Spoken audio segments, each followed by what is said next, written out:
गणतंत्र दिवस के दिन जो आज हमारे व्यापारी समाज के प्रतिनिधि लोग यहाँ पे एकत्रित हुए हैं, हम उनको 26 जनवरी की कोट कोट बधाई देते हैं और उन्हें हम धन्यवाद करते हैं कि जैसा हमारे पूर्वज इस देश की आजादी के लिए लड़े और वह रक्त आप लोगों के अंदर दिखाई दिया कि इस तरीके की सर्दी में भी आपने नहीं सोचा और इस धरती पे जहां पे व्यापारी समाज ने 26 जनवरी मनाने का काम किया वहां पे आप लोग शरीक हुए। हम आपको कोट कोट प्रणाम करते हैं, बहुत बहुत धन्यवाद देते हैं, 26 जनवरी की बधाई देते हैं। हमारे क्या है, राष्ट्र क्या है, आपने कभी कल्पना किया कि हमको इस देश के लिए क्या देना है, हम इस राष्ट्र के लिए क्या दे सकते हैं, हम इस राष्ट्र के निर्माण में क्या एक ईंट आपके भी नाम से लगी है। हमारे बाबा जी स्वतंत्रता संग्राम सेनानी थे, कप्तान थे, जितने स्वतंत्रता संग्राम सेनानी थे उनके कप्तान थे, उनका नेतृत्व करते थे। उन्होंने खेत बाड़ी सब कुछ छोड़ करके इस स्वतंत्रता संग्राम के आंदोलन में अपने को होम कर दिया। क्यों कर दिया? आने वाली पीढ़ियों के लिए उन्होंने कभी नहीं सोचा जम्मू कश्मीर से लेकर के कन्याकुमारी तक कोई दूसरे का घर है।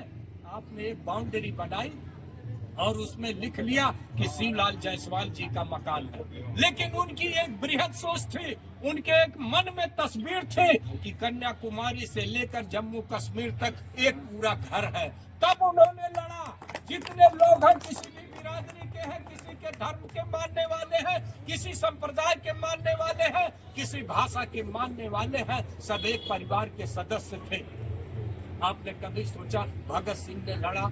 भगत सिंह ने जब लड़ा तो भगत सिंह की फांसी दी जा रही थी, उनकी माँ खड़ी थी, माँ रो रही थी, तो किसी ने आके कहा कि भगत सिंह की फांसी हो गई, तुम तो रो रही हो, माँ होने के नाते तो रोगी। उन्होंने कहा नहीं, मैं इस नाते नहीं रो रही हूँ, मैं इस नाते रो रही हूँ कि मेरे कोख ने सिर्फ एक भगत सिंह को क्यों पैदा किया, कई भगत सिंह को क्यों नहीं पैदा किया। ऐसे रणबांकुरे, ऐसी माताएं, जब हमारे यहाँ के राजे महाराजे युद्ध करने जाते थे तो हमारी माताएं बहनें घर से निकल करके चंदन लगाती। हम मरते नहीं है, हमारी शरीर छूटती है, हमारी आत्मा अजर और अमर है। हमारे अंदर यह चिंतन होना चाहिए। जिस दिन यह चिंतन आ गया, आप ये समझ लीजिए, आप उस दिन से अपना भी कारोबार करोगे, अपना भी परिवार देखोगे, आप राष्ट्र के निर्माण में भी अपना एक ईंट का योगदान जरूर करोगे।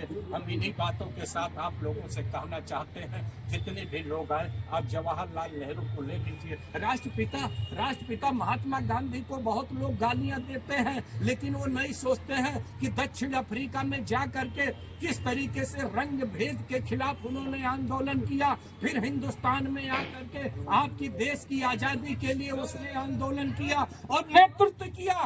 कोई कुछ भी कहे, लेकिन यदि महात्मा गांधी और सुभाष चंद्र बोस ना होते, एक गर्म दल और एक नरम दल ना होता, तो हम आजादी की सांस इस प्रांगण में नहीं ले पाते।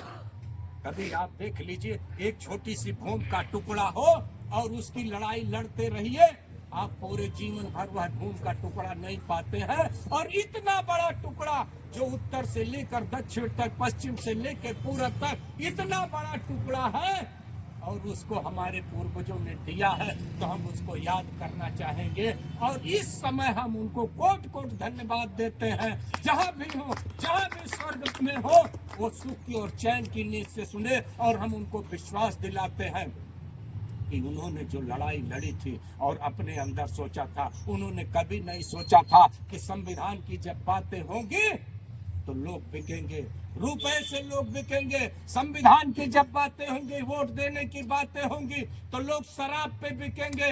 कभी नहीं सोचा होगा, उन्होंने सोचा होगा कि मत का विभाजन होगा, एक पक्ष कहेगा नहीं होना चाहिए, एक पक्ष कहेगा होना चाहिए, और जिसका बहुमत होगा वही माना जाएगा। उन्होंने ये सोचा था। उन्होंने ये नहीं सोचा था कि इस तरीके की स्थितियां आएंगी कि वोट बिकेंगे।